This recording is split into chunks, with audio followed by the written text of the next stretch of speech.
If you've ever wondered where to start when you are doing any type of marketing campaign, especially these outbound campaigns, this is a great place to start. The account-based marketing campaign plan template, we built this to make sure that you touch every single thing you need in order to make sure that a campaign is successful. And most importantly, to sell that campaign to your internal stakeholders. So if you're a marketing director and you want to convince your sales director and your CEO or your COO that this is a great thing for them to do, this is where you want to be. Okay, so break this down by each section so you have a really good understanding of how to leverage each one and how to accomplish your goal of running an effective campaign. Executive summary is a quick overview of what's going on. If your higher ups read this and nothing else, they would have a good understanding of what you're trying to do and what you're trying to accomplish and a little bit of how you're supposed to do it or how you're going to do it. So really high level executive summary, brief description of what you're trying to do.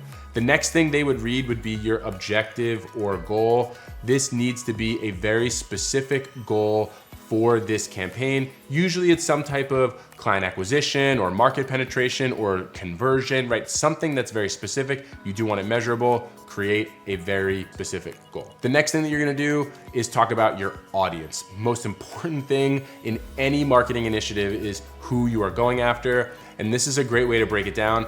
As always, whenever we're leveraging account-based marketing, we focus on the company first. And we're gonna talk about the important things to you. These are just a few of them, but the top ones are usually industry, size, geography, and any additional information like the technology they use, software they use, or if they're a part of a certain association or a part of a certain networking group, right? These are gonna be things that identify a company as a good fit for that type of whatever your goal is. Client acquisition, we'll talk about for now. The next one is the contacts within those companies. We mentioned this in a bunch of other videos, but the inroads in which you are trying to leverage. So oftentimes you're gonna go after the decision maker, but you could go roundabout ways, but there's who are the people that you are looking to go after.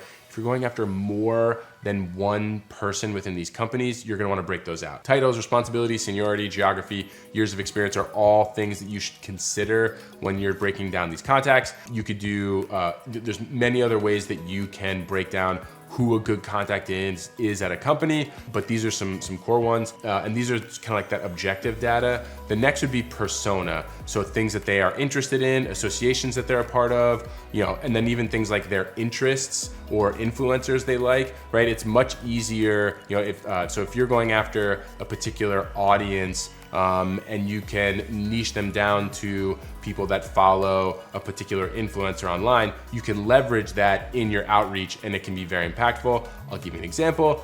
We helped a company go after people who are very interested in Tony Robbins' work. So when we mentioned Tony Robbins in the outreach, our response rate was significantly high because we met them where they were. They had a particular persona outlook where they revered Tony Robbins, and so it was easy to reach out to them. Those are the kind of things we want to put in here if you do have that focus. Next, we get down to the campaign math. Really, really key. This is how we want to break this down. So we want to start with new client worth, especially if client acquisition is the goal, which I'm going to assume for now that it is. Preferably LTV as it relates to GP, so gross profit. So the idea is that if a client over their entire lifetime is worth $100,000 in gross profit, right? That's a great number to have because it tells you how much you can spend to acquire that customer. Super, super important.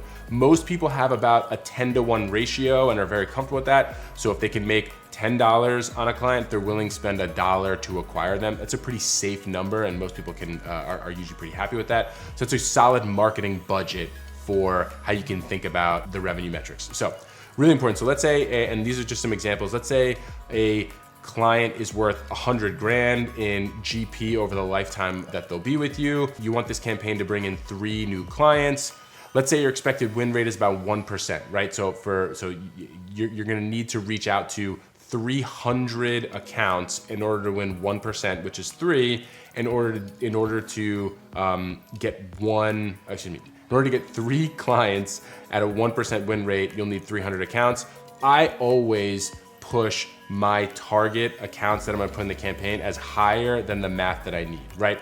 We're setting a conservative estimate on our win rate, and then we're gonna say, you know what, even if we set a conservative estimate, we're gonna shoot higher than that, right?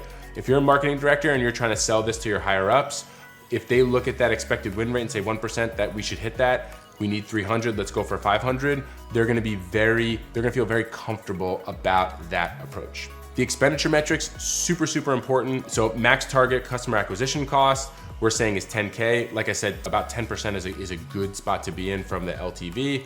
So we're willing to spend $10,000 to acquire $100,000 profit, right? So total allowable spend to collect 3 customers would be 30K. And here's the kicker.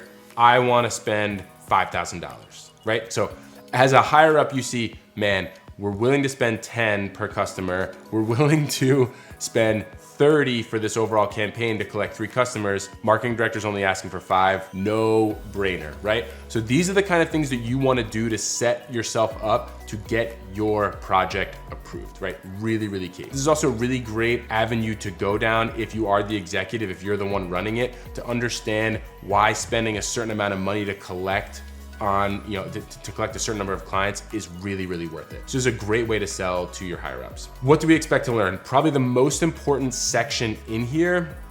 And the reason I say that is because you are going to learn something. Regardless if your campaign is successful at bringing in this particular case 3 clients or not, you're going to learn something. And this is where you have an opportunity to express something of value that is not just the amount of clients you're gonna bring in or the revenue that you're gonna bring in.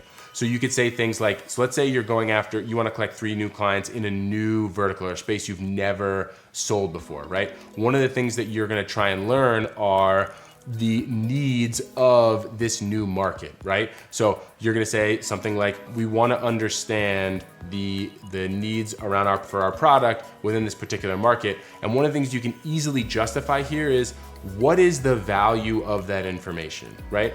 Would your higher ups, would your executives gladly spend $5,000 to know the answer to whatever you put in here, right? So think about that. If they're willing to spend $5,000 for the information or the knowledge that's in there, it doesn't even matter if your campaign delivers on the 3 clients that you want.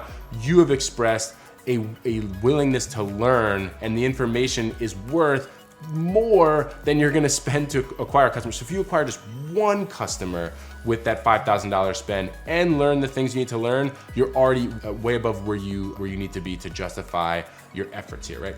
This is so critical whenever you're in marketing. A campaign is only unsuccessful when it doesn't hit the goals and you don't learn from it, right? That's only when it's really unsuccessful. If you don't generate the revenue you want from a marketing campaign, but you learn what you need to learn to be successful next, that's still a success. Not every campaign you run will work every single time, and that's just marketing, but you need to learn from what you do, and that's why this is probably the most important section of the entire template. Next, we'll talk through required team members. You really need to list out all the people that will be involved in the campaign and what their responsibilities are. You do not want to mess this up. Team buy-in is a massive, massive important part of what you have going on here, especially if you're working across marketing, sales, delivery, right? Accounts payable, accounts receivable, all, vendors, right? There's a lot of things going on here if your solution is somewhat complex. Even in a simple solution, you're gonna be working with at least sales and marketing and some type of fulfillment. It's really, really important that all those people are aligned and they know what they need to do, okay? And particularly for this campaign. So oftentimes when you're doing a new campaign, there's gonna be new responsibilities. People need to know what they are. Tracking communication, massively important. First thing that you're gonna look for are leading indicators, and that's what you're gonna track to make sure that the campaign is moving in the right direction or not. So if you're gonna leverage things like physical mail in your outbound campaigns to this audience, you're gonna wanna track things like number of packages shipped or number of packages delivered, right? These are leading indicators towards the conversations that you want. If you're gonna leverage email marketing within your campaign, you're gonna wanna do number of sends, open rates, deliveries, right? All those things that are gonna show, are we doing the things that we said that we were gonna do to get the desired results? Really, really important.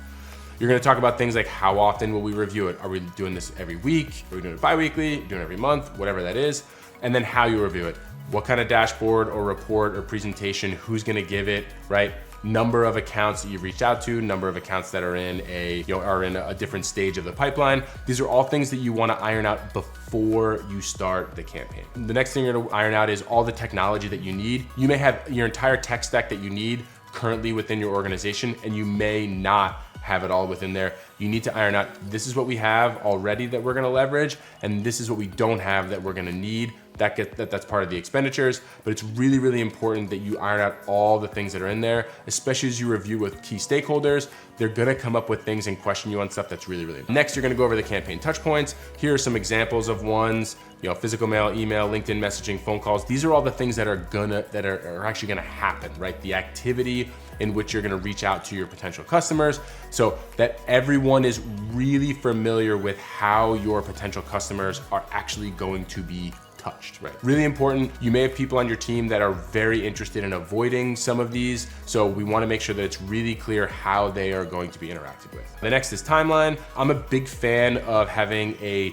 suggested start date, right? So you're not saying like, this is gonna be the start date. You literally call it a suggested start date, so that way people can have their input on it. You want milestones within the campaign so that people know like we expect certain things by certain dates.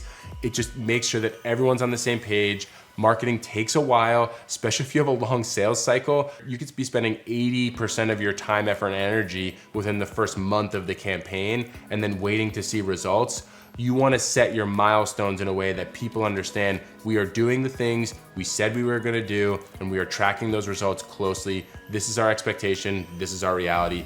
Really, really important, because you don't want to be in a situation where you're 2, 3, 4, 5, 6 months into a campaign and someone's like, why the hell did we do this? And it's very easy for you to point to, hey, these are the things we said we were going to do. We did them. We're on track for the results that we want. We're sticking to the plan. That's what this does for you. Very important. You do want an expected end date so that you can have that post-mortem and say, hey, look, this is what we did. This is what we liked. This is what we didn't like. So having that expected end date will help you with all that expectation setting that I just talked about. The last part, it's probably the trickiest part, but having a customer journey, a journey from the customer's perspective, ironed out is really helpful. It's usually helpful for this to be visual, right? So you could do it in the sense of like, okay, so customer receives a gift, then they get a follow-up email. If they open the email, they get a phone call from one of our reps. If they don't open the email, it waits 3 days later and they get another email. All of the things that the customer would experience, it's really helpful to map that out so you can understand what their life will be like within your campaign. So really, really helpful stuff. One other thing that I will mention, which is really cool, is you don't have to treat every single prospect the same way. Oftentimes we'll tier prospects. So you can have a campaign that goes after a particular audience, but you treat your tier ones in a specific way where they get more value, more attention, obviously because they're higher value customers. And there can be different tiers and therefore different levels of effort and expenditure that you would have on them, which is a really great way to justify why you would spend more money and time on one audience versus another. I guarantee you, if you fill this out, do it well, you will get all of your campaigns approved by your higher ups and your team members. It will show that you have a really good understanding of what you want to do. You set clear expectations, and when everyone's aligned on what's in this document, you'll have their buy-in, so when you need them, they'll come through. Really, really important. Hope you like this, hope you use it. It's been invaluable in my career and for folks that I've helped, and enjoy.